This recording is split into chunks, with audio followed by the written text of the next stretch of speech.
ഇന്ന് കുറച്ച് സ്ട്രോബെറി പറിക്കുന്ന കാഴ്ചയായാലോ? നമ്മുടെ ഗാർഡനിൽ നിന്ന് തന്നെ പറിക്കുന്നതാണ് കേട്ടോ ഇത്. ഈ സ്ട്രോബെറി എന്ന് പറയുന്ന ഫ്രൂട്ട്സിൻ്റെ പ്രത്യേകത മറ്റേ എല്ലാ പഴങ്ങളെയും പോലെ വിത്ത് ഫ്രൂട്ടിൻ്റെ ഉള്ളിലല്ല. ഇതിൻ്റെ വിത്ത് എന്ന് പറയുന്നത് ഇതിൻ്റെ സ്കിന്നിൽ തന്നെയാണ്. നമ്മൾ സൂക്ഷിച്ച് നോക്കിക്കഴിഞ്ഞാൽ പുറത്ത് ഡോട്ട് ഡോട്ടായിട്ട് കാണുന്നില്ലേ, കുത്ത്, അതെല്ലാം ഇതിൻ്റെ വിത്ത്. അത് നമുക്ക് വേണമെങ്കിൽ ചെറിയ പിക്ക് ചെയ്തിട്ട് നമ്മളൊരു ടിഷ്യൂ പേപ്പറിനകത്ത് വെച്ചിട്ട് നനച്ച് കൊടുത്താൽ നമുക്ക് പുതിയ സ്ട്രോബെറി പ്ലാന്റ് ഉണ്ടാക്കാം. അതിന് ഏറ്റവും നല്ലത് എന്താണെന്ന് വെച്ച് കഴിഞ്ഞാൽ നമ്മളത് ബെയർ റൂട്ട് എടുത്തിട്ട് നടുകയാണ്.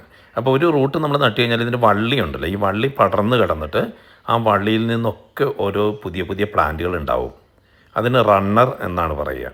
അപ്പോൾ നമ്മൾ ആ റണ്ണർ കട്ട് ചെയ്തിട്ട് നമ്മൾ വെച്ച് കഴിഞ്ഞാൽ ഒരു പുതിയ സ്ട്രോബെറി പ്ലാന്റ് ആവുകയും അതിലിതുപോലെ പൂവിട്ട് നമുക്ക് സ്ട്രോബെറി പറിക്കുകയും ചെയ്യാൻ പറ്റും.